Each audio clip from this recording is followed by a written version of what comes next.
அருட்பெருஞ்சோதி அருட்பெருஞ்சோதி தனிப்பெரும் கருணை அருட்பெருஞ்சோதி. எல்லா உயிர்களும் இன்புற்று வாழ்க, வள்ளல் மலரடி வாழ்க வாழ்க, கொல்லா விரதம் குவளையெல்லாம் ஓங்குக, நல்லோர் நினைத்த நலம் பெறுக, நன்று நினைத்த எல்லோரும் வாழ்க இசைந்து.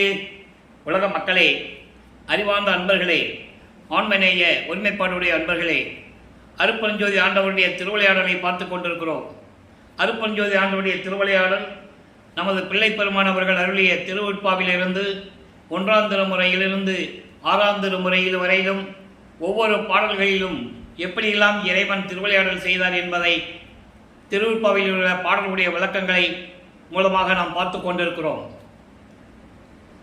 இறைவனுடைய திருவிளையாடல், அருட்பெருஞ்சோதியுடைய திருவிளையாடல் 1823ஆம் ஆண்டு தொடங்கி 30/1/1874 இரவு 12 மணி வரையிலும் அவருடைய திருவிளையாடல் தொடர்ந்து நடைபெற்று கொண்டிருந்தது. அந்த திருவிளையாடல் நடைபெறுவதற்கான காரணம், இந்த பிரபஞ்சத்திலே அருட்பெருஞ்சாண்டவர் எவ்வளவோ திருவிளையாடல்கள் செய்திருந்தாலும் கூட கலியுகத்தினுடைய கடைசி கட்டத்தில், கலியுகம் 1900 ஆண்டுகளிலே முடிவடைந்து விட்டது என்பதை வல்லப்பெருமானவர்கள் தெளிவாக நமக்கு அருளியிருக்கிறார்கள். இன்னும் மக்கள் நம்பிக்கிட்டு கலியுகம் தான் நடந்துகிட்டு இருக்குன்னு மக்கள் நம்பிக்கொண்டு இருக்கிறார்கள். மக்களிடம் இந்த விளக்கத்தை யாரும் இதுவரை கூறவில்லை என்பதனால் மக்களுக்கு தெரியாது. ஆக கலியுகத்துடைய கடைசி கட்டத்தில் இறைவனுடைய கடைசி திருவிளையாடல், இனிமேல் பிரபஞ்சத்தில் இறைவனுடைய திருவிளையாடலே கிடையாது. 1823ஆம் ஆண்டு தொடங்கிய திருவிளையாடல் 1874 ஆண்டுகள் வரையிலும் 51 ஆண்டுகள் திருவிளையாடல் நடந்து கொண்டிருக்கிறது. இந்த 51 ஆண்டுகளையும் அருட்பெருஞ்சோதி ஆண்டவர் 8 ஆண்டுகளாக பிரித்து தனது மகனுக்கு அருளை கொடுத்து கொண்டிருக்கிறார் என்பதை திருவுட்பாவிலிருந்தே பார்த்து கொண்டிருக்கிறோம். வல்லப்பெருமானவர்கள் வறுமைக்கு விட்டதற்கு காரணம் ஏற்கனவே இந்த பிரபஞ்சத்தில் தோன்றிய 4 யுகங்களும், கிரேத யுகம், திரேத யுகம், துவார யுகம், கலியுகம், இந்த 4 யுகங்களிலுமே தோன்றிய சமயங்கள், மார்க்கங்கள், மதங்கள் எல்லாவையுமே முடிந்து விட்டது. ஒவ்வொன்றுக்கும் ஆயுள் காலம் உண்டு. கிரேத யுகத்திற்கு 17,28,000 வருடங்களும், திரேத யுகத்திற்கு 12,96,000 வருடங்களும், துவார யுகத்துக்கு 8,64,000 வருடங்களும், கலியுகத்துக்கு 5,000 வருடங்களும். சித்தாந்தமும் வேதாந்தமும் கூறுகின்றன, கலியுகத்திற்கு பிரம்மனுடைய ஆயுளை கணக்கிட்டு 4,32,000 வருடங்கள் என்று கூறுகின்றன. ஆனால் அது அல்ல, கலியுகத்திற்கு 5,000 வருடங்கள் தான் என்பதை நமது இறைவன் தெளிவாக நமக்கு அருளியிருக்கிறார்கள். அதான் வல்லப்பெருமான் கூறுவார்கள், பிரபஞ்சத்தின் உண்மையை சுத்த சன்மார்க்கத்தில் இருக்கிறது தான் சரியாக சொல்ல முடியும் என்ற விளக்கத்தை ஏற்கனவே தெளிவாக நமக்கு அருளியிருக்கிறார்கள். ஆக இந்த நிலையில் இருக்கும்போது கிரேத யுகத்திலே தோன்றிய கலங்க மார்க்கம், திராவக மார்க்கம், திரேத யுகத்திலே திராவக மார்க்கம், துவார யுகத்திலே நவநீத மார்க்கம், கலியுகத்திலே பஸ்ம மார்க்கம், அதன் பிறகு தோன்றிய தசா மார்க்கம், சத்புத்திர மார்க்கம், சக மார்க்கம், சமய மார்க்கம் போன்ற மார்க்கங்களும் உருவாகின. அதேபோல சமயங்கள் சைவம், வைஷ்ணவம், கௌரம், சௌவாரம், காணபத்தியம், சாகதம் என்ற சமயங்களும் உருவாகின. அதன் பிறகு மதங்களும் உருவாகின. சமணம், புத்த மதம், சமண மதம், புத்த மதம், பாசிசம், இந்து மதம், கிறிஸ்துவம், இஸ்லாமியம் போன்ற மதங்களும் தோன்றின. இவையெல்லாம் அதற்கேற்ற ஆயுள் காலங்கள் உண்டு. அப்போ அந்த யுகங்களில் தோன்றிய மார்க்கங்களும் சமயங்களும் மறைந்து விட்ட பிறகு இப்போ புதிதாக தோன்றிய சதுர்யுகத்தில், இப்போ நம்ம சதுர்யுகத்தில் இருந்து கொண்டிருக்கிறோம். ஒளி யுகம் என்று கூறுவார் வல்லப்பெருமானவர்கள். சதுர்யுகம் என்பது அருள் யுகம். அப்போ இந்த யுகத்தில் வாழ்கின்ற மக்களுக்கென்று ஒரு ஆன்மீக மார்க்கம் வேண்டும். அந்த ஆன்மீக மார்க்கம் சமரசமாக இருக்க வேண்டும்.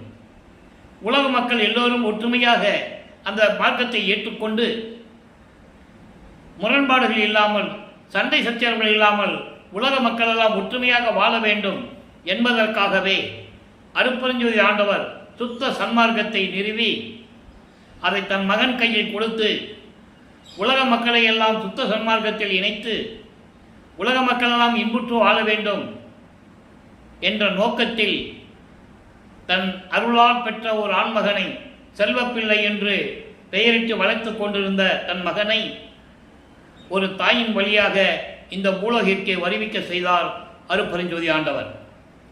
நமது பிள்ளை பெருமானவர்கள் வருவிக்க உற்ற இடம் சிதம்பரம் அருகிலே மருதூரம் என்ற கிராமத்திலே ராமையா பிள்ளை சென்னம்மையார் என்பவர்களுடைய இல்லற வாழ்க்கையில் மகனாக வருவிக்க உற்றார். பிறந்தார்னு சொல்லக்கூடாது, அவதாரித்தார்னு சொல்லக்கூடாது. பிறந்தவர்களுக்கும் அவதாரம் எடுத்தவர்களுக்கும் பிறப்பு இறப்பு உண்டு. இறைவனால் வருவிக்க உற்றவர் நமது வல்லற்பமானவர்கள். அப்போ வருவிக்கூற்ற பிறகு எதற்காக வருவிக்கூற்றார் என்பதை ஏற்கனவே நமக்கு திருவெட்பாவிலே அருள் இருக்கிறார்கள். ஆண்ட சன்மார்க்கம் அணிபெற என்னை தான் ஈன்று அமுதளித்த இனிய நற்றாயே என்று கூறுவார். அதாவது இறைவனால் உருவாக்கப்பட்ட சுத்த சன்மார்க்கத்தை உலக மக்களிடம் சொல்லி உலக மக்களை எல்லாம் சுத்த சன்மார்க்கத்தில் சேர்த்து எல்லாரையும் நல்வழிப்படுத்த வேண்டும் என்பதற்காகவே என்னை இந்த யுகத்திலே வருவிக்க செய்தவர் அருட்பெருஞ்சோதி ஆண்டவர் என்று கூறுவார். அகத்தை கருத்து புறத்தை விடுத்திருந்த உலக அனைவரையும் சகத்தை திருத்தி சன்மார்க்கத்தை அடைவித்திட நல்லா புரிஞ்சுக்கணும். நீங்க வல்லப்பெருமான் இந்த பூலோகத்திற்கு ஏன் வருவிக்க உற்றார் அதை உலக மக்கள்கிட்ட சொல்லணும். ஏன் வருவிக்க உற்றார் என்றால் அதான் சொல்றாரு, சமயங்களிலும் மதங்களிலும் மார்க்கங்களில் ஈடுபட்டு கொண்டு முரண்பாடுகளையும் வஞ்சகங்களையும் மனதிலே வைத்துக்கொண்டு ஒருத்தரை ஒருத்தர் புரிந்து கொள்ளாமல் முரண்பாடுகளோடு வேற்றுமைகளை சுமந்து கொண்டு சண்டையிட்டு கொண்டு இருந்தார்களே இந்த உலக மக்கள், அவர்களை எல்லாம் ஒன்றாக கூட்டி அவர்களை திருத்தி என்பது அறிவூற்றி அறிவை கொடுத்து அந்த அறியாமையை நீக்கி மூட நம்பிக்கை பழக்கவங்களை நீக்கி அறியாமையை நீக்கி எல்லாரையும் சுத்த சன்மார்க்கத்தில் இணைத்து அவரும் இகத்தை பரத்தை பெற்று, இகம் என்பது இந்த பூலோகம், இந்த பூலோகத்திலே எல்லா நன்மைகளையும் பெற்றுக்கொண்டு மகிழ்வோடு வாழ்வதற்கென்று மகிழ்ந்திடுவதற்கென்றே என்னை உகத்தே இறைவன் வருவிக்க உற்றேன். உகத்தே என்பது இந்த கலியுகத்தில் வல்லப்பமானவர்கள் வருவிக்க உற்றது கலியுகம். 1823 ஆண்டு 5/10/1823 ஆண்டு. ஆக இந்த கலியுகத்தில் என்னை வருவிக்க உற்றது காரணம் உலக மக்களை எல்லாம் ஒன்றாக இணைக்க வேண்டும், சமாதானமாக வாழ வேண்டும், ஒரே மார்க்கத்தில் இருக்க வேண்டும், இறைவன் ஒருவனே என்ற நிலையை ஏற்றுக்கொள்ள வேண்டும், அந்த இறைவன் ஜோதி வடிவில் இருக்கிறான் என்ற உண்மையை உலக மக்களுக்கு விளக்க வேண்டும் என்பதற்காகவே என்னை இறைவன் வருவிக்க உற்றேன். அருளை பெற்றேனே என்று கூறுவார். அருளை பெற்றேனே என்ற ஒரு வார்த்தைக்கு நான் ஏற்கனவே விளக்கங்கள் கொடுத்திருக்கிறேன், நம்ம பதிவுகளை பார்த்து கொள்ளலாம். வருவிக்க உற்றேன் என்பது உலக மக்களுக்கு தெரிவிக்கிறார். நான் ஏற்கனவே இறைவனிடமிருந்து மகனாக வளர்ந்து கொண்டிருந்தவன். அதற்கான பாடல்களெல்லாம் உண்டு, யாரும் மறுக்க முடியாது. அது இவ்வளவு விளக்கங்களும் திருவெட்பாவில உண்டு. இந்த பூலோகத்திலே ஒரு தாயின் வழியாக நான் வருவிக்க விட்டதனால் நான் ஒரு மானிட பிறவி எடுத்து நல்லா புரிஞ்சுக்கணும். நீங்க மானிட பிறவி என்பது இந்த உலக மக்களுக்காக. அப்ப இழுத்து உலக மக்களோடு என்னை 51 ஆண்டுகள் இருக்க செய்து அதன் பிறகு நான் அருளை பெற்று சுத்த சன்மார்க்கத்தை பெற்று அருளை பெற்றேனே என்று கூறுவார். அந்த நிலையில் இருந்த வல்லப்பமானவர்கள் ஒரு தாயின் கருவறையிலே இருக்கும்போது எப்படியெல்லாம் அந்த கருவறையிலே இறைவனுடைய திருவிளையாடல் நடந்தது என்பதையும் நாம் பார்த்து விட்டோம். கருவறை இருட்டாக இருக்கின்ற சொல்லும்போது தனது மகனுக்கு அருட்பெருஞ்சாண்டவர் ஒளி காட்டியதையும் வெளிச்சத்தை காட்டியதையும், பசி என்று கூறும்போது கருவறையிலே அருளமுதம் ஊட்டியதையும் எல்லாம் அந்த தாயின் கருவறையில் இருக்கும்போது நடக்குது. யாருக்கும் தெரியல, சொல்லலை, மக்கள்கிட்ட சொல்லலை, யாரும் பொதுப்படையாக பேசினார்கள் வல்லற்பெருமானை பற்றி, அவ்வளவுதான். அவர் யார் என்ற நிலையை உலக மக்களுக்கு யாரும் தெரியப்படுத்தவில்லை. அதுதான் வேதனையான விஷயம். ஒரு இறைவனுடைய அவதாரத்தை, ஒரு இறைவனுடைய வருவிக்க உற்றதை உலக மக்களிடம் யாரும் எடுத்து சொல்லாததனால் இவ்வளவு சிரமங்கள் சுத்த சன்மார்க்கம் இன்னும் போய் மக்களிடம் போய் சேரவில்லை என்பதற்கான ஒரு காரணம். ஆக இப்படியெல்லாம் இருந்து கொண்டிருக்கும் போது 5 மாத இடைவெளியிலே நமது குழந்தை இறைவன் நமது பிள்ளை பெருமானவர்கள் குழந்தையாக இருக்கும்போது நமது குழந்தை இறைவனை சுமந்து கொண்டு உலகியலிலே திருவிழாவிற்கு போகிறது போல அங்கே சிதம்பரத்துக்கு எடுத்து சொல்லுகிறார்கள். அங்கே தன் மகனுக்கு அருப்பெருஞ்சோதி ஆண்டவர் வெளியாக காட்டிய சிதம்பர ரகசியத்தையும் சிவ ரகசியத்தையும் நாம் தெளிவாக பார்த்து விட்டோம். தன் மகனுக்கு மட்டும் வெளியாக காட்டுகிறார். மற்றவங்களாம் சிதம்பரத்தில் போய் நடராஜனை கூப்பிட்டு இருக்காங்க. அவன் சமயத்தையும் மதங்களையும் மார்க்கங்களையும் சார்ந்த ஒரு தலைவன், சுத்த சன்மார்க்கத்தின் தலைவன் அருப்பெருஞ்சோதி. அந்த விளக்கத்தை நம்ம பின்னால் பார்த்துட்டு இருக்கோம். இப்போ இந்த நிலையில் இருக்கும்போது விளப்பமானவர்கள் 1வது ஆண்டிலிருந்து 8 ஆண்டுகள் வரையிலும், அதாவது ராமைய பிள்ளை அவர்கள் இறந்த உடனே அந்த அம்மா சின்னம்மையார் அவர்கள் குழந்தைகளை கூட்டுக்கிட்டு பொன்னேரிக்கு போகிறாங்க. அங்கே உறவினர்களிடம் சில காலங்கள் இருந்து விட்டு பின்பு குடும்ப சூழ்நிலைகளின் காரணமாக அங்கே இருக்க முடியாமல் சென்னையிலே வந்து குடியேறுகிறார்கள். சென்னையிலே வீராசுவாமி முதலியார் தெருவிலே 7 கிணறு பகுதியில் இருக்கின்ற அந்த பகுதியிலே குடியேறுகிறார்கள். இப்போ அதுக்கு பேர் வள்ளலார் நகர்னு பேர். அப்போது நமது பிள்ளை பெருமானவர்கள் வருவிக்க உற்று 8 ஆண்டுகள் வரையிலும் எப்படி இருந்தார் அதை சொல்லணும். இந்த 8 ஆண்டுகள் வரையும் நடந்ததை திருவெட்பாவிலே இல்லை என்றாலும் கூட சில செவி வெளிவந்த செய்திகள் எல்லாம் உண்டு. அதையும் மக்கள்கிட்ட சொல்லணும். ஏன்னா அது ஒரு அடிப்படையான காரணம்.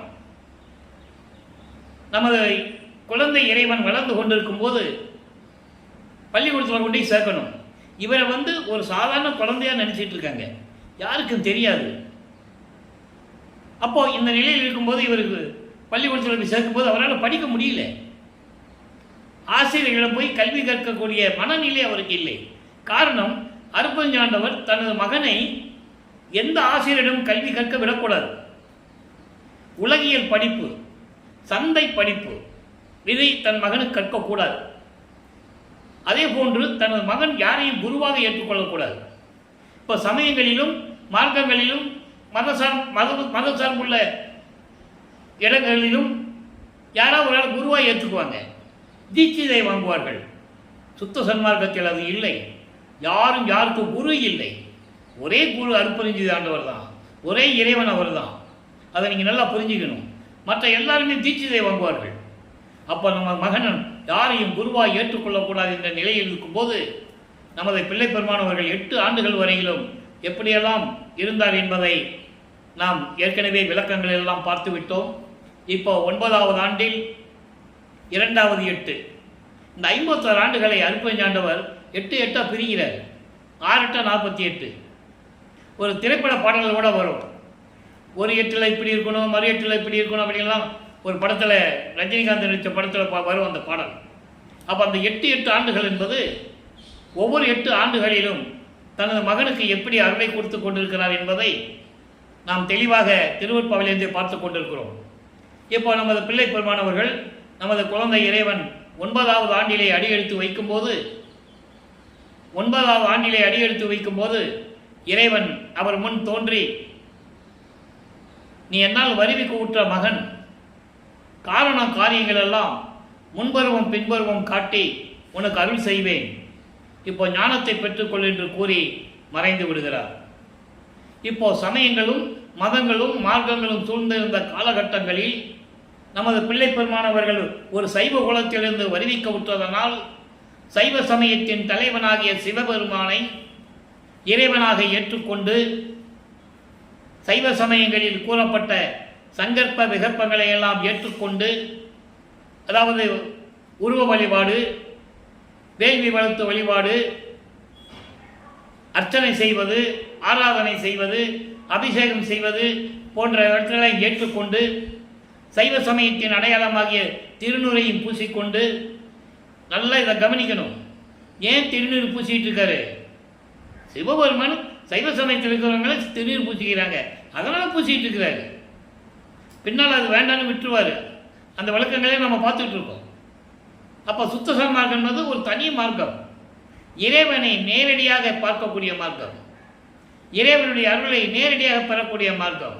எந்த விதமான இடைத்தரகர்கள் இல்லாமல், புரோக்கர் இல்லாமல், அதிக கட்டணம் கொடுத்து இறைவனை பார்க்காம, அந்த இதற்கு தேவையில்லை. அப்போ அந்த நிலையில் இருந்து கொண்டு சிவபெருமானை எப்படி வழிபடுகிறார் என்பதை 1ஆம் திருமுறையிலிருந்து திருவருள் முறையீடு பதியத்திலிருந்து 232 பாடலுடைய விளக்கங்களையும் பார்த்து விட்டோம். சிவபெருமானை வழிபடுவது, இறைவனிடம் முறையீடு செய்வது, ஏன் இந்த பிரபஞ்சத்தில் என்னை இந்த உலகிற்கே பூலோகத்திற்கு வருவிக்க செய்து ஏன் அருளை கொடுக்காமல் என்னை தவிக்க விடுகிறாய் என்ற நிலையெல்லாம் பார்த்து விட்டோம். இப்போ ஒரு முடிவுக்கு வராரு. சிவபெருமானை பற்றி பாடி பிரயோஜனம் இல்லை. இப்போ வல்லப்பமானவர்கள் 12 ஆண்டுகளுக்குள் இருந்து கொண்டிருக்கிறார். அப்போ இந்த நிலையில் இருக்கும்போது ஒருவேளை அம்மனை பற்றி பாடினால், தாயை பற்றி பாடினால் அருளை பெற்று விடலாமோ என்ற ஒரு தவிப்பில், ஒரு எதிர்பார்ப்பில் வடிவுடைமனை பற்றி பாடுகிறார். அது வழிவுடை மாணிக்க மாலை உருவாகிறது. மொத்தம் 100 பாடல்கள். ஒவ்வொரு பாடலிலும் தாயை பற்றி எப்படி பாடுகிறார் என்பதையும், தந்தையனால் வருவிக்க விட்ட நான் உனது மகன் தானே, நீ இப்படியெல்லாம் இருக்கின்றாயே, அருளோடும் புகழோடும் இருந்து கொண்டிருக்கிறாய், எனக்கு ஏன் வந்து அருளை கொடுக்கவில்லை என்ற நிலையில் வடிவுடைமனை பற்றி பாடுகிறார். இன்று 48வது பாடலுடைய விளக்கத்தை பார்க்க போகிறோம். இதுவரை 47 பாடலுடைய விளக்கத்தை பார்த்து விட்டோம். வினம் காதல் அண்டர்தம் அன்பிற்கும் நின் புலவிக்கும் அன்றி, வணங்கா மதிமுடி எங்கள் பிறனான் ஒற்றிவானனும் நின் குணம் காதலித்து மெய் கூறும் தந்தான் என கூறுவர் உன் மனம் காதலித்தது அறியார் வடிவுடை மாணிக்கமே. இது பாடல். இந்த பாடலுடைய விளக்கம் பாருங்க. அதாவது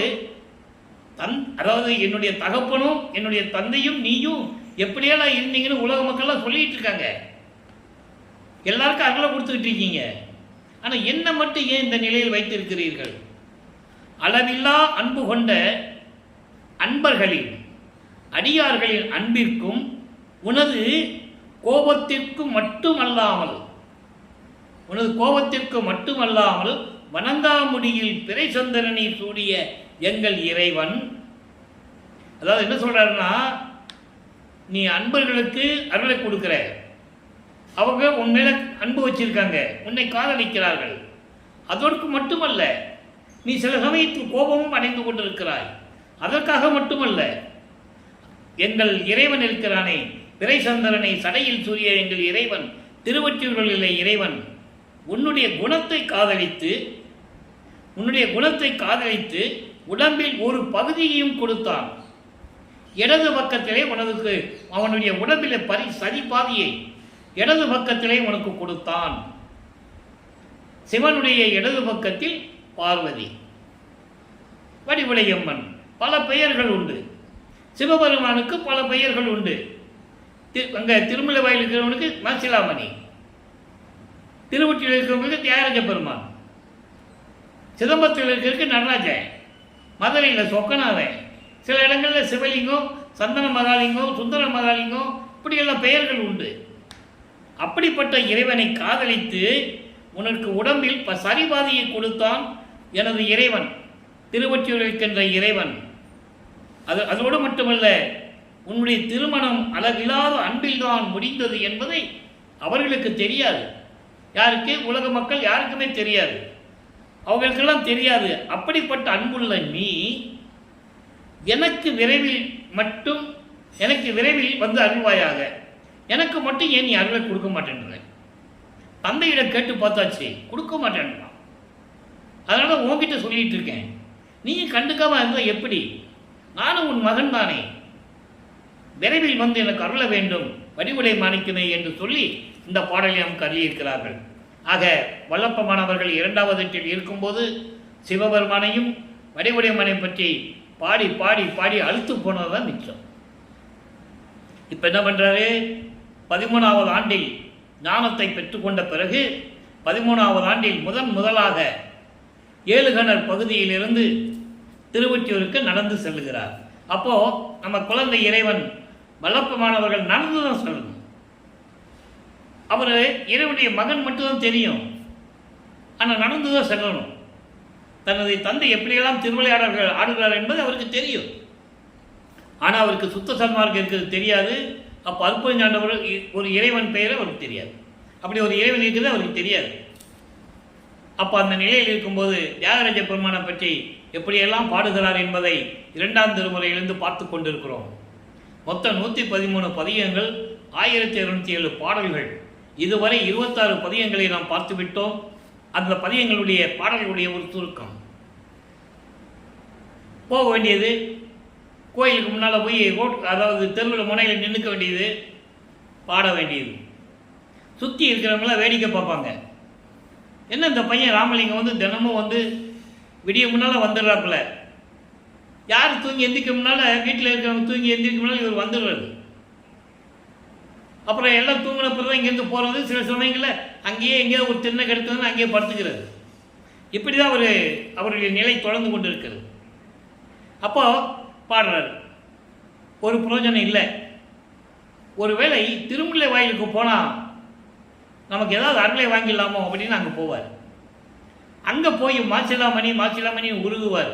அங்கே இருக்கிற சிவபெருமான் பேர் மாசிலாமணி.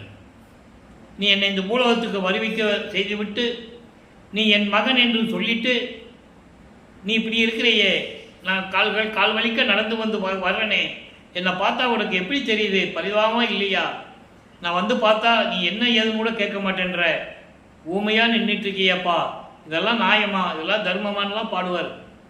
அப்படியே நம்ம மனசு அழுவும், கண்ணில் தண்ணி வரும். அப்படியெல்லாம் பாடல்கள் உண்டு. மக்கள்கிட்ட யார் சொன்னது அவருடைய நிலையை நினச்சி பாருங்க. நீங்களும் வல்லற்பமனை பற்றி கேள்விப்பட்டிருப்பீங்க, யாராவது சொல்லி நீங்கள் கேள்விப்பட்டிருப்பீங்க, இல்லை புத்தகங்களில் படிச்சிருப்பீங்க. ஆனால் திருவெட்பால் இருக்கின்ற உண்மையை மக்களிடம் யாரும் சொல்லவில்லை என்பதுதான் சத்தியம். 13வது ஆண்டில் அவர் பட்ட கஷ்டங்கள் எவ்வளவு தெரியுமா? சரி, அங்கே ஒன்றும் பிரயோஜனம் இல்லை. அப்புறம் திருவள்ளித்தாயர்னு ஒரு இடம் இருக்குது, வில்லிவாக்கம் பக்கத்தில். அங்கேருந்து ஒரு 10 கிலோமீட்டர் இருக்குன்னு நினைக்கிறேன். அங்கே பாடுவார். அங்கே போய் பார்த்தா சிவபெருமான் கந்த துணியை கட்டிகிட்டு இருக்கிறத பார்த்து, யாரை ஏமாத்தா கந்த துணி கட்டிகிட்டு இருக்க, ஏன் உனக்கு வேறு துணியே இல்லையா? எனக்கு எதாவது கூட, எனக்கு அந்த துணியை கூட, நானும் கட்டிக்கிட்டு நிற்கிறேன். உலக மக்கள்லாம் பார்க்கட்டும், மக்கள்லாம் பார்த்து சொல்லிட்டு போட்டோம். பெற்ற மகனை தெருவில் விட்டு விட்டான் என்ற எலி சொல்லுக்கும் பழி சொல்லுக்கும் நீ ஆளாகக்கூடாது என்பதற்காகத்தான் உன்னை நான் வேண்டுகிறேன், நான் கவலைப்படுகிறேன் என்றெல்லாம் கூறுவார். அதெல்லாம் பார்த்து விட்டோம். இப்போ 27வது பதிகத்திலே சிவானந்த 10 என்ற பதிகத்திலிருந்து விளக்கங்களை பார்க்க போகிறோம். மனம் ஒரு நிலையில் இல்லாமல் மனதை எப்படி அடக்க வேண்டும் என்று கூறுகிறார். திருவடி சரண் புகழில் பார்த்தோம். இப்போ சிவானந்த 10 என்பது இறைவனை பற்றி ஆனந்தமாக கூறுவது, 10 பாடல்களில் கூறுவது, அதான் 10 என்று சொல்லுகிறார். சிவானந்த 10 முதல் பாடல் நல்லா கவனிங்க, அற்புதமாக இருக்கும். அதாவது ஒரு இறைவன் திருவிளையாடல் செய்யும்போது தனது மகனை எப்படியெல்லாம் ஆட்டி படைக்கிறார். காரணம், தன் மகனை பக்குவப்படுத்த வேண்டும். சமயங்களில் இருந்து கொண்டு சமய வழிபாடுகளை செய்து கொண்டிருக்க வேண்டும். மார்க்கங்களில் சொல்லப்பட்ட நெறிகளை பின்பற்றி கொண்டிருக்க வேண்டும். இந்த நிலைகள் இருக்கும்போது இந்த பாடலை பாருங்க. இச்சை உண்டு எனக்கு உன் திருவடித்தால் எய்தும் வண்ணம் இங்கு என் செய்ய வல்லேன். 2 வரியா பார்ப்போம். இச்சை உண்டு எனக்கு உன் திருவடித்தால் எய்தும் வண்ணம் இங்கு என் செய்வல்லேன். நீ என்னை பூலோகத்துக்கு வருவிக்க செய்து விட்டாய். ஒரு தாயின் வழியாக நானும் வந்துவிட்டேன், உன்னை நம்பி வந்து விட்டேன். ஏன்னா வர்றதுக்கு முன்னாலேயே இவர் போக முடியாதுன்னு சொல்லுவார். நான் பூலோகத்துக்கெல்லாம் போக முடியாது, நீ என்னை தெருவில் விட்டுருவேன், உன்னை நம்பியெல்லாம் போக முடியாது அப்படின்னு சொல்லுவார். அந்த பாடல் விளக்கத்தில் நம்ம பார்த்துட்டோம், திருவருட்பால் இருக்கு. அதை இப்போ சொல்கிறாரு. இப்போ அதெல்லாம் இவருக்கு மறைப்பு நிலையில் இருக்கு. மறைப்பு நிலையை கொடுத்துட்டு இருக்கிறார் இறைவன் தந்தைக்கு. தந்தை மகனுக்கு மறைப்பு நிலையை கொடுத்துட்டார். ஏன்னா அதெல்லாம் தெரிஞ்சதுன்னா ஒரு திருவிளையாடலை செய்ய முடியாது. நல்லா புரிஞ்சுக்கணும் நீங்கள். அப்போ எப்போ அவருக்கு அந்த மறைப்பு நிலை நீங்குகிறது என்பதை இன்னைக்கு நம்ம பார்க்க போகிறோம். அப்போ சொல்றாரு, உனது திருவடிகளை அடைய வேண்டும் என்ற விருப்பம் எனக்கு உண்டு. உனது திருவடிகளை எப்படியாவது அடைஞ்சது எனக்கு விருப்பம் இருக்கு. ஆனால் எப்படி அடைவது, எப்படி அடைவது? இந்த பூலோகத்தில் உன்னுடைய திருவடியை அடைவதற்கு நான் என்ன செய்ய வேண்டும்? நீ சொல்லு, நீ சொல்லு, நான் என்ன செய்ய வேண்டும்? ஏன்னா இப்போ வல்லப்பமானவர் 16வது ஆண்டில் இருந்து கொண்டிருக்கிறார், 2வது எட்டில் இருக்கிறாரு. நான் எனக்கு நீ வரிவைக்கு விட்டு 16 ஆண்டு முடிய போகுது. நீ சொல்லு, நான் என்ன பண்ணணும்? உன்னை திருவடியை அடையணும், நான் என்ன பண்ணணும்? கொச்சை நெஞ்சம் என் குறிப்பில் நில்லாது குதிப்பில் நின்றது.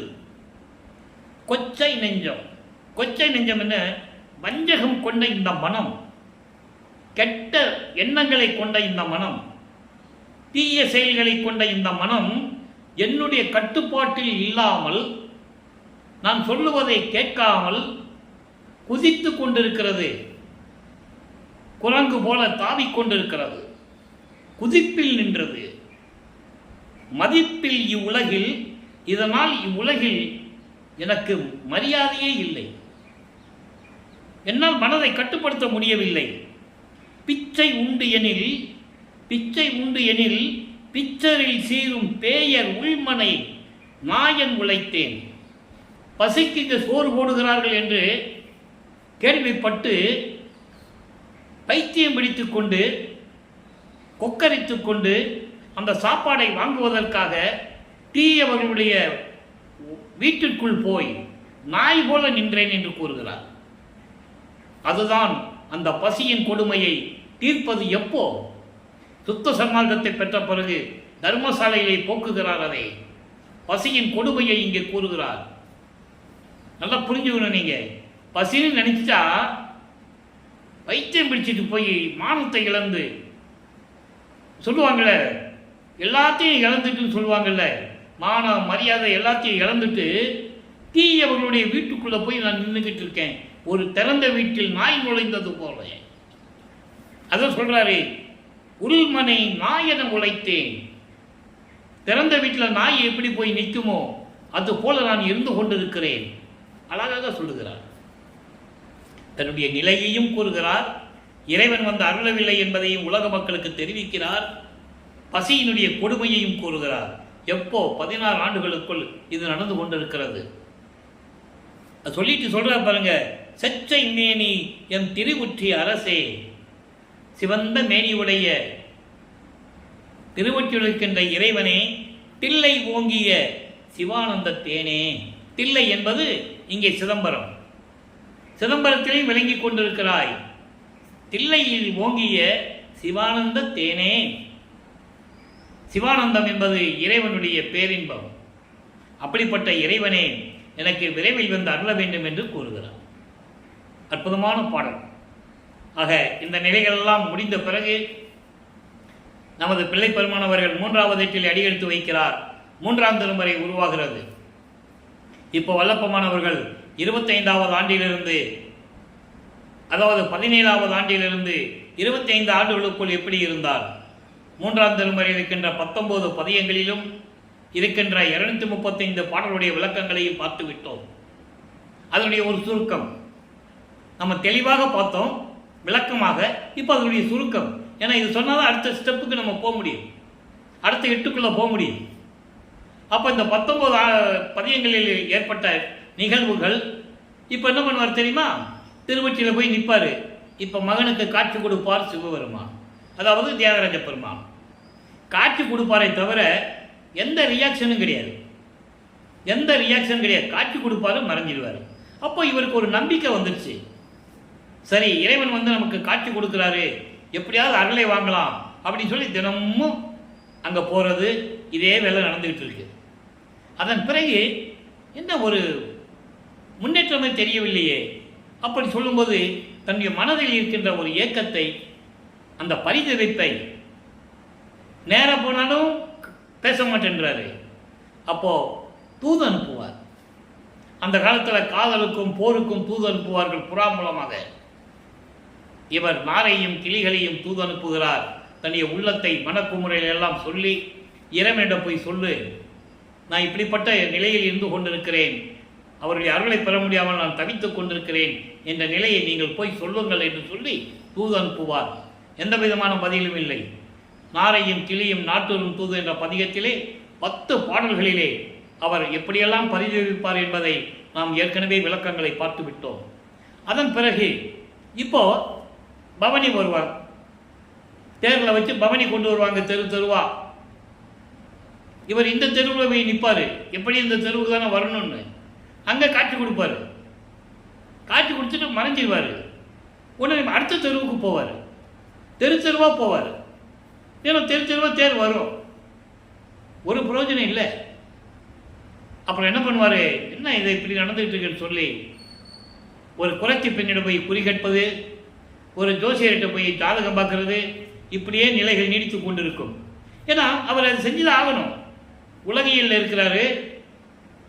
உலகியலில் இருக்கும்போது ஒரு குடும்பத்தில் ஒரு நல்லது கெட்டது எல்லாம் நடக்கும்போது ஜோசியம் பார்க்க போவாங்கல்ல, அது போல் இவரும் போகிறாரு. எந்த முன்னேற்றமும் கிடையாது. மகனை பக்குவப்படுத்துகிறார் அருப்பெருஞ்சாண்டவர். தனது மகனை பக்குவப்படுத்துகிறார், வேற ஒன்றும் இல்லை. அப்போது 19வது பதிகத்தில் இவரை பார்த்து சிவபெருமான் எப்படி தெருவழியாக திரும்பி பார்க்காமல் ஓடுகிறார் என்பதையும், ஏன் ஓடுறாருன்னு சொல்கிறாரு, விளக்கம் இருக்கு. ஏன் ஓடுறாருன்னா, இப்போ இவங்ககிட்ட மாட்டக்கூடாது. கையில் மாட்டிட்டோம்னா இவன் கேட்குற கேள்விக்கு நம்ம பதில் சொல்ல முடியாது. இன்னும் ஆண்டுகள் இருக்கிறது. இப்போ 24 ஆண்டு தான் முடியுது, 3வது 8 தான் முடியுது. இன்னும் 27 வருஷம் பாக்கி இருக்கு. 51 வருஷத்தில் 24 வருஷம் தான் முடிஞ்சிருக்கு. நீ 27 வருஷம் இருக்க. அப்போ இவங்கிட்ட மாட்டக்கூடாது அப்படின்னு சொல்லிட்டு தான் இவரை திரும்பி பார்க்காம ஓடுறாரு. இவர் பார்த்துக்கிட்டே இருப்பாரா, காட்சி கொடுப்பாருங்க. இப்போ நடந்து வருவார் இவர்கிட்ட. இவருக்கு ரொம்ப சந்தோஷம். பாட்டில் சொல்கிறாரு, ரொம்ப சந்தோஷமாக இருக்குமா. அப்போ கண்ணை மூடிக்கிட்டு அப்படி மெய்மறந்து இருப்பாராம். பக்கத்தில் வந்து அப்படி கண்ணத்தை கிள்ளி கொஞ்சிட்டு போவாராம். சரி, மகனை கொஞ்சிறாருன்னு சொல்லி இவர் என்ன பண்ணுவாரா, கண்ணை முடிச்சு பார்க்கும்போது அப்படி யூட்டன் எடுத்து திரும்பி பார்க்காம தெருவழியாக ஓடுகிறார். தெருவழியாக திரும்பி பார்க்காமல் திருவழியாக ஓடுகிறார் என்று சொல்லுவார். பாட்டிலேயே அப்படியே சொல்லுவார். ஒக்க ஓடினாலும் அவர் ஓட்டத்தை பிடிக்க ஒண்ணாதே அப்படின்னு சொல்லுவார். அவர் ஓட்டத்தை பிடிக்க முடியலையே அப்படின்னு சொல்லுவார். இது இவங்க 2 பேருக்குள்ள நடக்குது. சிவபெருமானுக்கு இவருக்கு நடக்குது. அவர் தெருவழியாக ஓடுறதும் இவர் பின்னால் ஓடுறதும் இது வந்து நடந்துக்கிட்டு இருக்கு. அப்போ அங்கே இருக்கிறவங்க பார்ப்பாங்கல்ல, என்ன இந்த ராமலிங்கம் தினமும் பார்க்கணும், தெருவழியாக ஓடிக்கிட்டு இருக்கிறாப்பில்லைன்னு சொல்லி நிப்பாட்டி கேட்பாங்க. ஏன்பா ராமலிங்கம், நாங்களும் பார்த்துக்கிட்டே இருக்கோம், நீ இந்த தெருவழியாக ஓடிக்கிட்டு இருக்கிய, யாரை பிடிக்க ஓடிக்கிட்டு இருக்கேன்னு கேட்கும்போது சிவபெருமான் ஓடிக்கிட்டு இருக்காரு, அவர் ஓட்டத்தை பிடிக்க முடியலன்னு சொல்லுவார். அப்போ அவங்க சொல்லுவாங்க, என்ன ராமலிங்கம் சொல்கிற, கலியுகத்தில் இதெல்லாம் நடக்கிற காரியமா? அப்போது 1847ஆம் ஆண்டு இன்னும் கலியுகம் முடியல. நல்லா புரிஞ்சுக்கணும் நீங்கள். 1900 ஆண்டுகளில் தான் கலியுகம் முடியுது. அப்போ அவங்க கேட்குறாங்க, என்ன கலியுகத்தில் இதெல்லாம் நடக்குமா, என்ன சொல்கிற நீ ரொம்ப பக்தி ஆகிட்ட, அதனால் உனக்கு பைத்தியம் பிடிச்சிருச்சு, அதனால இப்படி உளறிட்டு இருக்க, போப்பா அவர் வேலையை பாருப்பா, பழைக்கிற வேலையை பாருன்னு சொல்லுவாங்க. அப்போ இவர் அவர்களுக்கு பதில் சொல்லுவார். அதுவும் ஒரு பதியத்தில் பாடல், 10 பாடல்கள். அவங்க கேட்குறதுக்கு 10 பாடல், இவர் பதில் சொல்றதுக்கு 10 பாடல். அப்படியெல்லாம் நீங்கள் சொல்லக்கூடாது. நான் அவன் மீது காதல் கொண்டுள்ளேன் என இவரை தன்னை ஒரு பெண்ணாகவும் இறைவனை ஆணாகவும் வர்ணனை செய்து அந்த பாடலை கொடுத்துருப்பார். நான் ஏற்கனவே கூறியது போல, காதல் என்று சொன்னால் அங்கே ஒரு ஆணும் பெண்ணும் இருக்கணும், அப்போ தான் அந்த காதல் இனிக்கும். ஆக அந்த நிலையில் இருந்து கொண்டு சொல்லுவார், நீங்கள் அப்படிலாம் சொல்லக்கூடாது, நீங்கள் என்னென்னமோ சொல்கிறீங்க, தோத்துக்கு இல்லாமல் பிச்சை எடுக்கிறான்னு சொல்கிறீங்க, சுடுகாட்டில் போய் படுத்துருக்கிறான்னு சொல்கிறீங்க, கழுத்தில் வேற பாம்பு சுற்றி இருக்கான்னு சொல்கிறீங்க, நீ அவனை கட்டி பிடிச்சா பாம்பு கொத்துமேன்னு சொல்கிறீங்க, நீங்கள் என்ன சொன்னாலும் சரி, நான் அவன் மீது கொண்டுள்ள காதலை கனவில் கூட என்னால் மறக்க முடியாதுன்னு சொல்லுவார். கனவிலும் ஒளியனுமே அப்படின்னு சொல்லுவார். ஆக இப்படியெல்லாம் முடிகின்ற நேரத்தில் நமது பிள்ளைப்பெருமான் அவர்கள் அடுத்த 8க்குள்ளே போகிறாரு. 4வது 8ல் போகும்போது 25வது ஆண்டிலிருந்து 32 ஆண்டுகளுக்குள் என்ன நடந்தது என்பதை நாம் ஏற்கனவே 4ஆம் திருமுறையில் இருக்கின்ற பாடலுடைய விளக்கங்களையெல்லாம் பார்த்து விட்டோம். இப்போ என்ன நடக்குது, அதனுடைய சுருக்கம். 27வது ஆண்டில் வருவிக்க விட்டு 27 ஆண்டுகள் ஆகிறது. அப்போ இவருக்கு ஒரு கால் கட்டு போடணும், கல்யாணம் பண்ணணும்னு சொல்கிறாங்க. இது உலகியல்ல சகஜம் தானே. ஒரு குடும்பத்தில் ஒரு பையன் அவன் ஆட்டுக்கு அவன் இஷ்டத்துக்கு தெரிஞ்சுக்கிட்டு இருந்தால் ஒரு கால் கட்டு போட்டால் சரியாக போகும், ஒரு கல்யாணம் பண்ணி வச்சா சரியாக போகும்னு சொல்கிறது சகஜம் தானே. பொண்ணு தான் ரெடியாக இருக்கே, அக்கா பொண்ணு ரெடியாக இருக்கே. வருவிக்க விட்டதனால் ஏற்பட்ட சொந்தம். நல்லா கவனிச்சிக்கணும். வல்லப்பெருமானுக்கு எந்த உறவும் எந்த பந்தமும் கிடையாது. அவர் இறைவன். வருவிக்க விட்டதனால் ஏற்பட்ட சொந்தம், இறைவனுடைய திருவிளையாடல்களால் ஏற்பட்ட சொந்தம். வல்லப்பெருமான கல்யாணம் பண்ணி குடும்பம் நடத்தி குழந்தைகளை பற்றி பேரன் பேத்திகள்லாம் எடுக்கலை.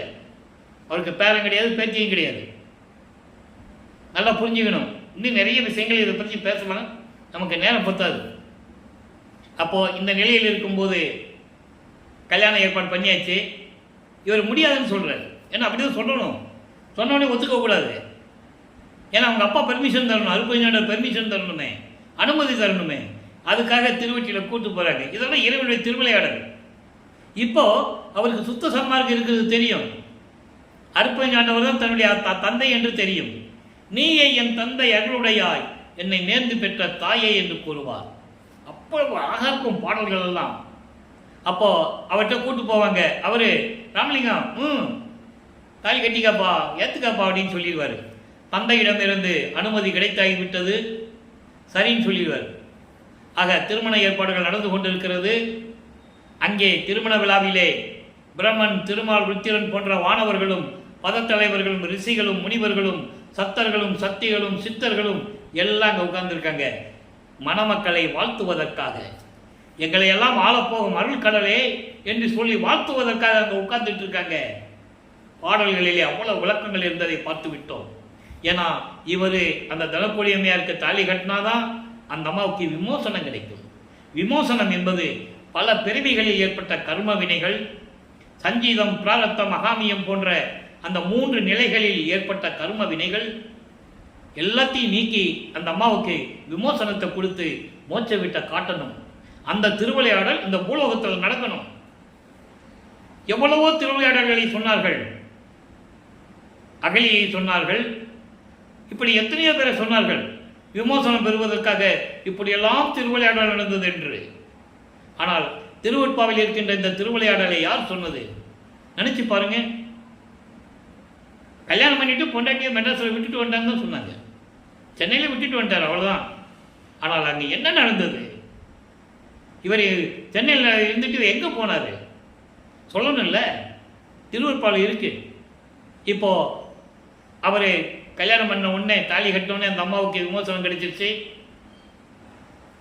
இவர் அந்த உலகப்பற்றை விட வேண்டும், சமயங்களையும் மதங்களையும் மார்க்க நெறிகளை விட வேண்டும், வெள்ளாடை அணிய வேண்டும், திருநீர் பூசுவதை நிறுத்த வேண்டும், உத்தராட்சமலை போடுறதை நிறுத்தணும். ஏன்னா அங்கே சொல்லுவார், எல்லாமுடைய அருப்பெருஞ்சோதி அற்புத கடவுளே, இது தொடங்கி எக்காலத்தும் சுத்த சன்மார்க்கத்தின் முக்கிய தடைகளாகிய, எப்படி சொல்றார் பாருங்க, முக்கிய தடைகள் என்று சொல்லுகிறார். சமயங்களையும் மதங்களையும் மார்க்கங்களையும் அதனுடைய சங்கற்ப விகற்பங்களையும் சொல்லுகிறார். இதெல்லாம் எங்கள் மனதில் பற்றா வண்ணம் அருள் செய்தல் வேண்டும் என்று கூறுவார். இதுதான் இதுக்கு ஆதாரம். ஏன் திருநூரை நிறுத்தினாரு, ஏன் உத்தராட்சி மாநிலத்துக்கு வெளியே போட்டாரு? ஏன்னா இதே தான் இன்னும் சொல்லிட்டு இருக்காங்க. ஏன்னா சமயங்களையும் மதங்களையும் மார்க்கங்களையும் அவங்களால விட முடியல. அந்த பற்றை விட முடியலக்காக வல்லப்பமான மறுபடியும் அதான் சொல்லிட்டு இருக்காங்க. அவர் தான் பூசிட்டு இருந்தாருப்பா, நீங்களும் பூசிக்கங்கப்பா, அதெல்லாம் ஒன்றும் இல்லை, அதெல்லாம் ஒன்றும் இல்லைப்பா, நீங்கள் பூசிக்கங்கப்பா. இப்படி மேடைகளில் பேசி மக்களை திசை திருப்புகிறார்கள், ஏமாற்றுகிறார்கள். என்னால் அது உறுதியாக சொல்ல முடியும். ஏன்னா திருவெட்பாவில் இருக்கின்ற உண்மையை சொல்லும்போது எதற்கும் பயப்பட வேண்டிய அவசியம் இல்லை. அதான் பயம் போக்கணும்னு சொல்கிறாரு. நல்லா புரிஞ்சுக்கணும். ஜீவகாரணத்தில் பயம்னு ஒன்று இருக்கு. ஏன் பயத்தை போக்க சொல்கிறாரு? இப்படியெல்லாம் சுத்த சன்மார்க்கத்தை சொன்னால் ஏதாவது நடந்துருமோ அப்படின்னு ஒரு பயம் இருக்கும் எல்லாருக்குமே. அந்த பயத்தை போக்க வேண்டும். அப்போது இந்த நிலையில் இருக்கும்போது இப்போது கதவை பூட்டிட்டார். இனிமேல் நான் திருவொற்றியூர் போக போகிறதில்லை, திருவள்ளித்தாயத்துக்கு போக போகிறதில்லை, நான் எங்கேயும் போக போகிறதில்லை, இறைவன் வரட்டும் அப்படின்னு சொல்லி உட்காந்துட்டார். இப்போ இறைவன் பூலோகத்துக்கு வருகிறார். அருப்பெருஞ்சாண்டவர் வந்து எப்படி வந்தார் என்பதை பாடலை சொல்வார். மனசு அப்படி உருகும். என் தந்தை விண்ணுலகத்திலிருந்து பூலோகத்திற்கு தெருவழியாக கால்வழிக்க நடந்து வந்து என்று கூறுவார். நினைச்சு பாருங்களேன், அப்படியே மனசு கலங்கும். கால்வழிக்க நடந்து வந்து தெருக்கதவை, நான் பூட்டிய தெருக்கதவை திறந்து அவர் வந்து தான் திறக்கிறாரு. ஒரு காலை உள்ளே வைத்து ஒரு காலை வெளியே வச்சு வீட்டுக்குள்ளே வர முடியாது. வந்தால் இவர் பூட்டிடுவார். அவருக்கு தெரியும், போனால் இவன் பூட்டிடுவான். இன்னும் 9 வருஷம் பாக்கி இருக்க, இன்னும் 19 வருஷம் பாக்கி இருக்க, 32 ஆண்டு தானே முடிய போகுது. உள்ளே பூட்டியாச்சுன்னு திருப்பி வெளியே போனால் எப்படி திருமலையில் நடக்கும்? இவன் தான் விட மாட்டானே, அவருக்கு தெரியும். ஆக இவர் என்ன பண்ணுறாரு, பிள்ளை பெருமானவர்கள் எப்படியாவது உள்ளே வருவார், பூட்டிடலாம் தான் நினச்சிட்டு இருக்காரு. பாட்டில் சொல்லுவார், பாட்டில் இருக்கு, எட்டத்தாப்பு போட்டுருன்னு சொல்லுவார். அப்போது எப்படியெல்லாம் அருளை கொடுத்தார் என்பதையும், பிரசாத மாலையிலே உனக்கு இனிமேல் திருநீர் வேண்டாம் மகனே என்று சொன்னியதையும், பத்தி மாலையிலே எப்படியெல்லாம் ஏமசித்தியை பெற்றுக்கொண்டார் என்பதையும், எல்லா அருளையும் பெற்றுக்கொண்டார். எல்லா விளக்கத்தையும் பார்த்துட்டோம்.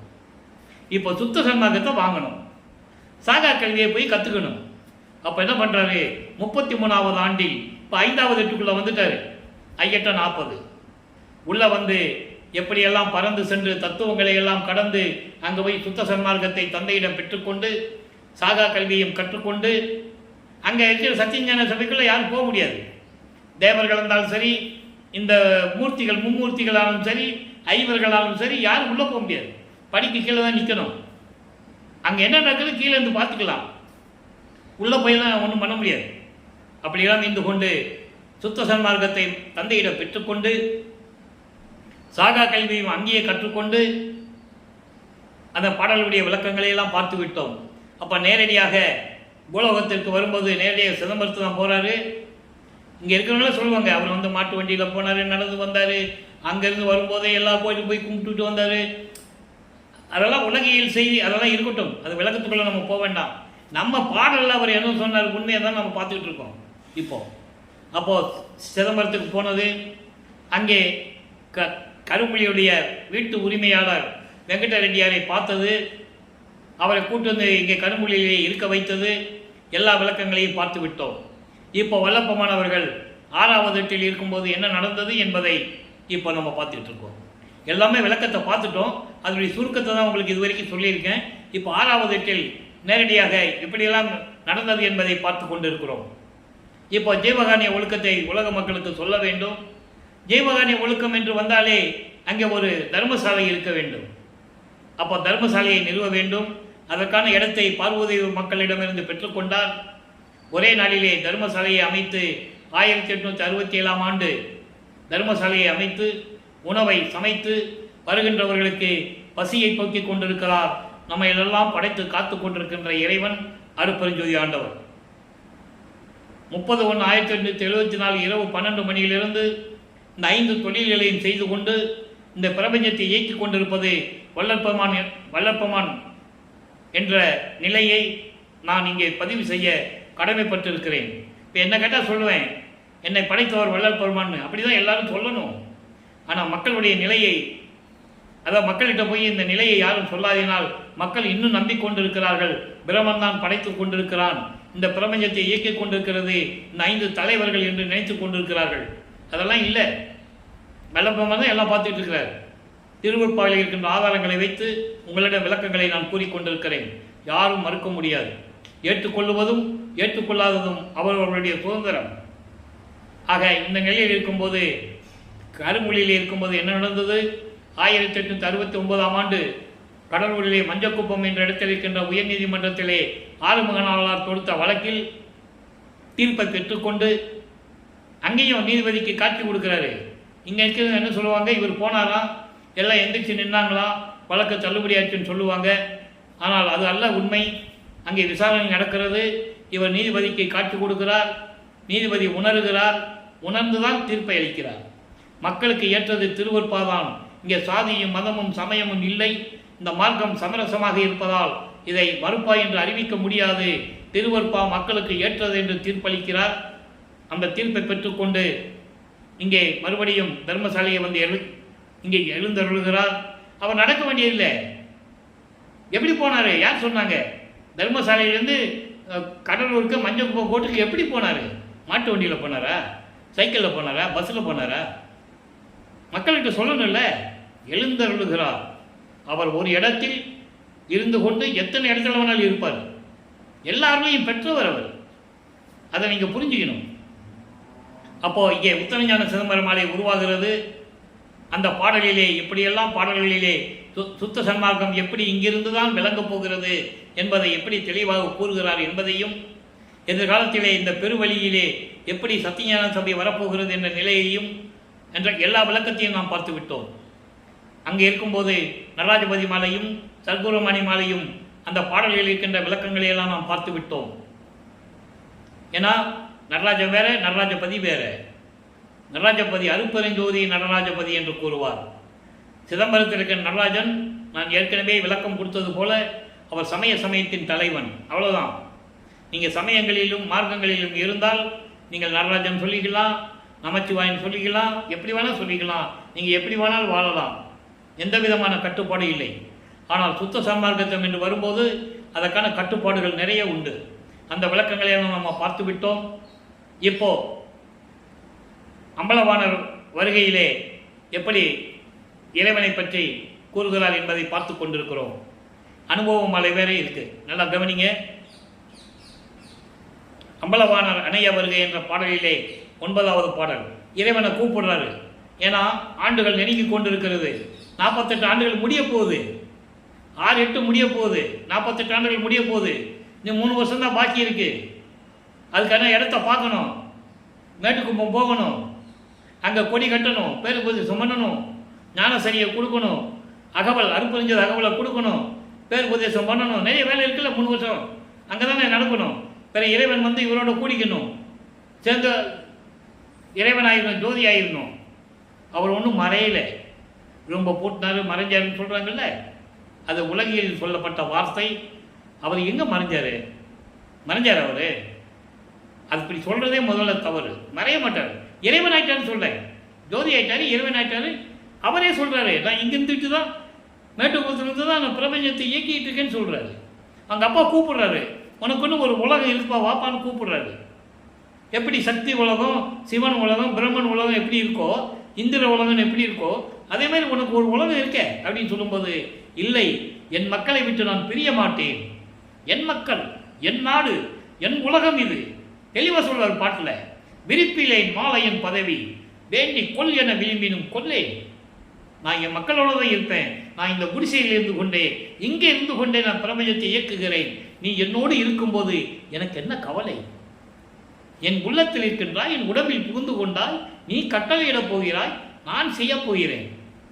அற்புதமான நிகழ்வுகள்லாம் இருக்கு திருவருட்பாவில். அப்போ இந்த நிலை இருக்கும்போது அம்பலவாணர் வரியில் எப்படி அப்பா கூப்பிடுறாரு, அதுக்கு முன்னால் இது நடக்கணும்ல, கூப்பிடுறாரு பாருங்க. கருணை நடம் செய்பவரே, கண்மணியில் கலந்தவரே, அருள் நிறை சிற்றவையவரே, அன்பர் குறை தீர்த்தவரே. அன்பர் என்பது சுத்த சன்மார்க்கத்தை சேர்ந்த அன்பர்கள், சுத்த சன்மார்க்கத்தை சேர்ந்த சம்சாரிகள், சாதுக்கள், சாதகர்கள்.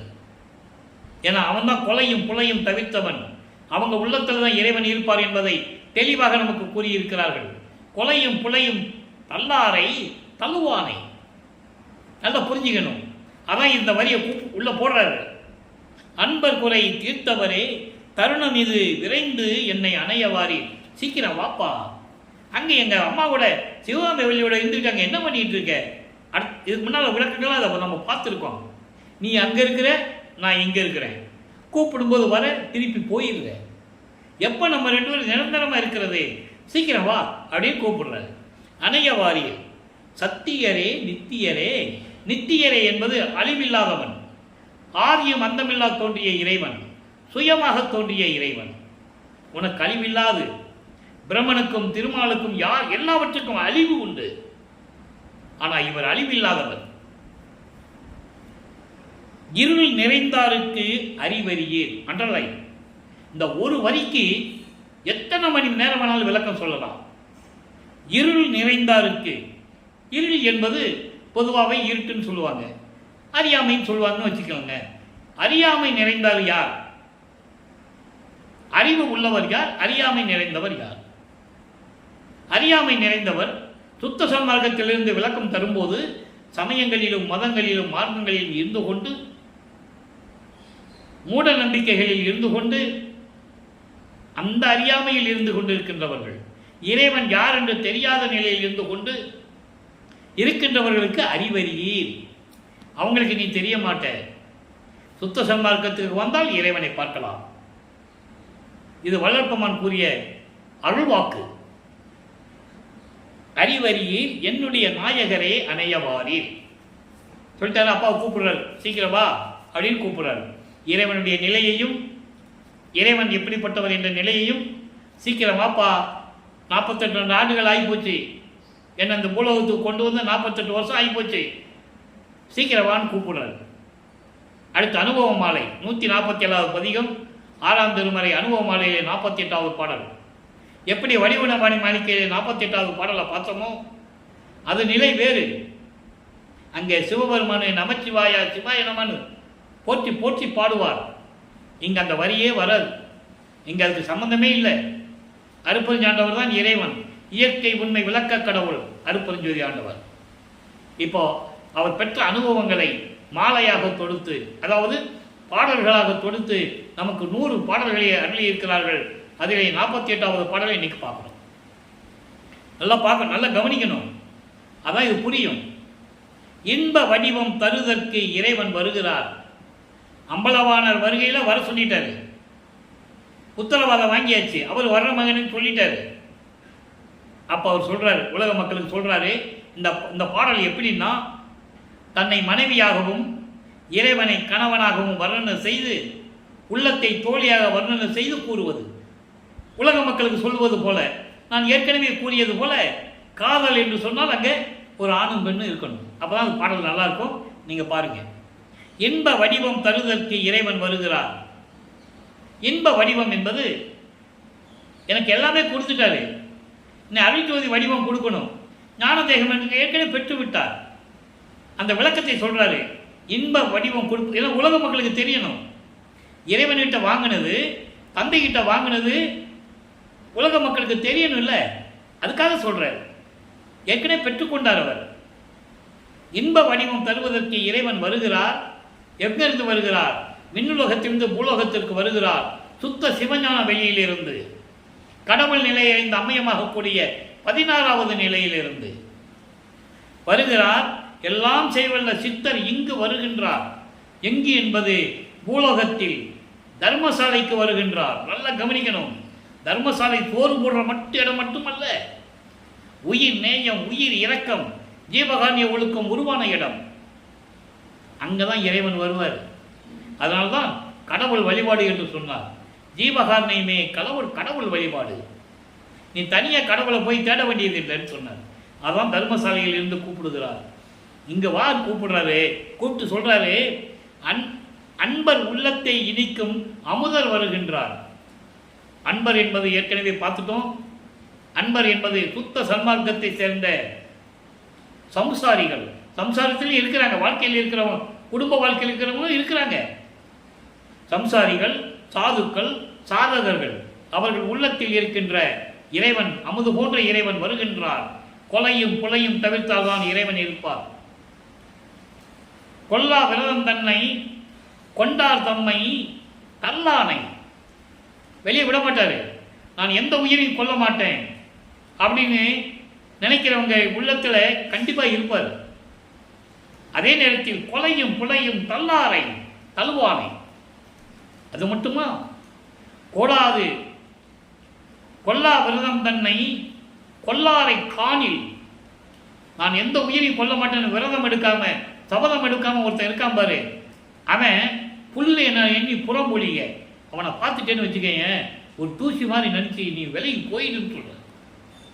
ஏன் இதை வலியுறுத்தி சொல்றாரு? ஏன் இவளை கடுமையாக சொல்றாரு? சிந்திக்கணும். அப்படி சொன்னாதான் அவங்க விடுவாங்க. விட்டாதான் அவங்க சுத்த சன்மார்க்கத்துக்கு வர முடியும். கொலையும் உயிர்களை கொலை செய்யறது, கோழியா இருக்கிறது, மாட்டா இருக்கிறது, கோழியா இருக்கிறது, ஆட்டா இருக்கிறதுக்கு அவன் செஞ்சவன் நிறுத்தினாதானே சுத்த சன்மார்க்கத்துக்கு வர முடியும். மாமிசம் சாப்பிட்றத நிப்பாட்டணுமே. அதான் அவளை கடுமையாக சாடுகிறார். நீ கோயிலுக்குள்ள வராதென்றாரு, வடலூருக்கே வராதென்றாரு. வர்ற மாதிரி இருந்தா நல்லா சொல்லி கூப்பிட்டுவான்றார். யாரையாவது வருவார் அழைத்து வாடி, வந்தால் நல்ல வரம் பெறலாம். வருவார் அழைத்து வாடி. எப்படி கூப்பிட்டு வரணும்? இதை சொல்லி கூப்பிட்டு வரணும். இல்லைன்னா அங்கேயே அவனை நிற்கணும், அப்படியே நிப்பாட்டிடணும். எப்பா கொலையும் புலையும் நீ அதாவது மாமிசம் சாப்பிட்றியா, ஏதாவது உயிரில கொலை செய்வியா அப்படின்னு கேட்கணும். ஆமாங்க அதெல்லாம் செய்வேங்க, என்னால் விட முடியாதுங்க. அப்போ நீ வராதப்பா, நீங்கள் நின்றுக்கோ சொல்லணும்.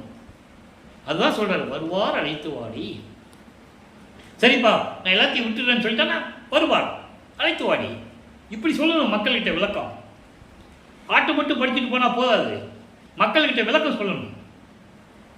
அப்போ இந்த நிலையில் இருக்கும்போது சொல்றாரு பாருங்க, இப்படி அன்பர் உள்ளத்தை இனிக்கும் அமுதர் வருகின்றார், அம்பலத்தை நடம்புரியும் ஐயர் வருகின்றார். ஐயர் என்பது அருப்பெருஞ்சோதி ஆண்டவர். அடுத்து சொல்றாரு பாருங்க, என்பு உரு பொன் உருவாக்க எண்ணி வருகின்றார். மக்கள்கிட்ட சொல்றாரு, தோழிகிட்ட சொல்லுவது போல மக்கள்கிட்ட சொல்றாரு. அவரால் வரிவிக்க உற்று இந்த பூலோகத்துக்கு வரிவிக்க உற்றான இந்த எலும்பான உடம்பு இருக்கிறதே, எலும்புகளாலும் தசைகளாலும் நரம்புகளாலும் சூழப்பட்ட இந்த உடம்பு, இந்த உடம்பை பொன் வடிவமாக்க எண்ணி வருகிறார். எனக்கு சுத்த தேகத்தை கொடுக்கணுமே, மகனுக்கு சுத்த தேகத்தை கொடுக்குமே நினைச்சு வரார். இவ்வளவு அற்புதமா சொல்றாரு பாருங்க. அவர் ஏற்கனவே வாங்கிவிட்டார், ஆனா உலக மக்களுக்கு சொல்லணும், எதுக்கு வராருன்னு சொல்லணும். அப்ப தான் வந்து இறைவனுடைய மகனுன்னு சொல்லணும். பாடல்ல சொல்றாரு, இந்த எலும்பான உடம்பை சுத்த தேகமாக்க பொன் தேகமாக்க நினைச்சு வராது என்று திரு நாத ஒளி இசைக்கின்றது. அம்மா அசீர வாக்கு கேட்கின்றது, சங்கீதம் இசை சங்கீதம் கேட்கின்றது. தோழியே மக்களே, மக்களிடம் சொல்லுவது போல, மக்களே அவர் வருகின்ற நாத ஒளி இசைக்கின்றது என் காதில். என் தேகத்தை சுத்த தேகமாக்கணும், அன்பர்களுக்கெல்லாம் அருள் செய்யணும், இதெல்லாம் நினைச்சுதான் பூலோகத்தில் வர்றாரு அப்படின்னு சொல்றார். அடுத்து சொல்றார் பாருங்க, துன்பம் அற திரு சின்ன ஒளி, துன்பம் அற திரு சின்ன ஒளி அதனை நீயும் சுகம் பெறவே கேளடி. தோழிகிட்ட சொல்வது போல சொல்றாரு, மனதிடம் சொல்லுவது போல உலக மக்களுக்கு சொல்றாரு, உலக மக்களே உங்களுடைய துன்பமெல்லாம் நீங்க, துன்பங்கள் துயரங்கள் இடர்கள் பயம் எல்லாவற்றையும் நீங்குவதற்காக அவருடைய அசீரிய வாக்கு வந்து கொண்டிருக்கிறது.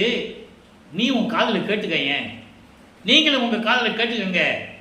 கேட்கணும்னா என்ன ஆகணும் சொல்றாரு பாருங்க, என்னை சூழ்ந்தே, என்னை சூழ்ந்தே. என்னை சூழ்ந்தே என்பது என் மார்க்கமாகிய என் தந்தையிடமிருந்து பெற்ற அந்த சுத்த சன்மார்க்கம் இப்போ என் மார்க்கம். ஏன்னா அவர் இனிமே உன் மார்க்கம் தான் கொடுப்பார். இது வரைக்கும் நான் வைத்து இருந்தேன், இப்போ இனிமே உன் மார்க்கம். ஏன்னா பிரபஞ்சத்தையே கையில் கொடுத்துட்டாரு. என்னை சூழ்ந்தே அப்படின்னு என்ன அர்த்தம்? என் மார்க்கமாகிய சுத்த சன்மார்க்கத்தில் இணைந்து என்னோடு இருந்து கொண்டு நீங்கள் அதை கேளுங்கள். இறைவனுடைய அசீர வாக்கு உங்களுக்கு துன்பம் நீங்க, துயரங்கள் நீங்க, உங்க காதுக்கு கேட்கும். நீங்க இன்புற்று வாழ வேண்டும், சுகம் பெறவே என்று கூறுகிறார். இறைவனுடைய எல்லா அருளையும் பெற்றுக்கொண்டு, இறைவன் இருக்கின்ற அருள் செல்வங்களை எல்லாம் பெற்றுக்கொண்டு நோயற்ற வாழ்வை நீங்கள் வாழ வேண்டுமே. உலக மக்களே, சுத்த சன்மார்க்கத்திற்கு வாருங்கள், நான் இருக்கிறேன். நீங்கள் யார்? நமரங்கால் என்று சொல்லுவார். நமரங்கால் என்றால் எல்லாமே என்னுடையவர்கள், நீங்கள் என் மக்கள், என் உலகம் இது. என் மார்க்கத்தை பெற்றுக்கொள்ளுங்கள், நீங்கள் மரணமில்லா பல்வாழ்வில் வாழலாமே. ஏன் திகைத்துக் கொண்டிருக்கிறீர்கள்? விரைந்து விரைந்து வம்பின் என்று கூறுவார். சீக்கிரம் சீக்கிரம் வந்துடுங்க, இனிமேல் தாமதம் பண்ணாதீங்க. இதுவரையில் இருந்தது போதும், அதில் ஒன்றுமே இல்லை. சமயங்களிலும் மார்க்கங்களில் ஒன்றுமே இல்லை. சீக்கிரம் வாங்க வாங்கன்னு கூப்பிடுறது. நீங்கள் வந்துட்டா எல்லாமே பெற்றுக்கொள்ளலாம் என்று சொல்லுகிறார். இதை தான் ஞானசரியில் முதல் பாடலில் சொல்லுவார். நினைந்து நினைந்து அந்த விளக்கெல்லாம் நம்ம மேட்டுக்குப்பம் போகும்போது அந்த ஞானசரி விளக்கெல்லாம் கொடுக்க போகிறோம். ரொம்ப அற்புதமாக இருக்கும். இந்த மரணமில்லா பெருவாழ்வில் இருக்கலாம்னு சொல்கிறார்கள, அதுக்காக அந்த வரியை சொல்ல நான் கடமைப்பட்டு இருக்கிறேன். நினைந்து நினைந்து உணர்ந்து உணர்ந்து நெகிழ்ந்து நெகிழ்ந்து ஊற்றலும் கண்ணீர் அதனால் உடம்பு நனைந்து நனைந்து. இறைவன் அப்படி நினைச்சிட்டோம்னா கண்ணீர் தானா வந்துடும். அருளமுதே நன்னிதியே ஞான நடத்தரசே. சிவபெருமான் கூப்பிட சொன்னாரா? நடராஜன் கூப்பிட சொன்னாரா? நமச்சிவாயன் கூப்பிட சொன்னாரா? இல்லை. சுத்த சன்மார்க்கத்தில் அது இல்லை. அருள் அமுதே நன்னிதியே ஞான நடத்தரசே என் உரிமை நாயகனே. இறைவனை எப்படி கூப்பிட சொல்றாரு? சர்வசாதாரண பேசுன்றாரு. அப்பா கிட்ட பேசவே இல்லை. அந்த மாதிரி பேசு. சும்மா போய் கையெடுத்து கும்பிட்டுட்டு மண்டி போட்டுக்கிட்டு மணிக்கணக்கில் இருக்கணும்னு அவசியம் இல்லை. அப்பாட்ட பேசுகிற மாதிரி பேசு. அதுக்கு நீ ஒரே ஒரு தகுதி தான் வச்சிருக்கணும், கொலையும் புலையும் விட்டுருக்கணும். மாமிசம் சாப்பிடக்கூடாது, எந்த உயிர்களையும் தெரிஞ்சு கொள்ளக்கூடாது. அந்த நிலையை விட்டு நீங்கள் அப்பாட்ட பேசுகிற பேசு, வந்துடுவார்ன்றார். நானும் நடத்தரசை என் உரிமை நாயகனே என்று வணைந்து வணைந்து ஏத்துதனாம் அம்பின். வாங்க, அந்த மாதிரி நீங்கள் கூப்பிடுங்க, அப்பாவை வருவார். உலகீர் மரணமில்லா பெருவாழ்வில் வாழ்ந்திடலாம் கண்டீர். உங்களுக்கு மரணமே இல்லைப்பா, இறைவனுடைய திருவடியிலே இருக்கலாம், ஆனந்தமாக இருக்கலாம். உலக மக்களே, புனைந்துரையேன் பொய் புகழே. கற்பனையாக சொல்லலை, எடுத்துக்கட்டின்னு சொல்லலை, வேணும்னு சொல்லலை, சத்தியமே சொல்லுகின்றேன். பொற்சபையில் சிற்சபையில் புகுந்தருணம் இதுவே. அவ்வளோ அற்புதமாக சொல்லுவார். எனவே உலக மக்களே, நீங்களும் சுத்த சன்மார்க்கத்தில் இணைந்து ஜோதி வழிபாடு செய்து அருப்பெருஞ்சோதி அருப்பெருஞ்சோதி தனிப்பெருங்கருணை அருப்பெருஞ்சோதி மகாமந்திரத்தை உச்சரித்து இறைவனுடைய அருளையும் செல்வங்களை எல்லாம் பெற்று இந்த வையகத்தில் நீங்கள் வாழ்வாங்கு வாழ வேண்டும், நோயற்ற வாழ்வில் வாழ வேண்டும் என்று உலக மக்களுக்காக இறைவனுடைய தயவாலையும் கருணையாலையும் இந்த வள்ளலார் ஊழியன் வேண்டி விடைபெறுகிறேன். நன்றி, வணக்கம். மீண்டும் நாளை சந்திப்போம். அருப்பெருஞ்சோதி அருப்பெருஞ்சோதி தனிப்பெருங்கருணை அருப்பெருஞ்சோதி. நாளையும் இறைவனுடைய திருவிளையாடல் தொடரும். கண்டு மகிழ்ந்து இறைவனுடைய அருளை பெற்றுக்கொள்ளுங்கள்.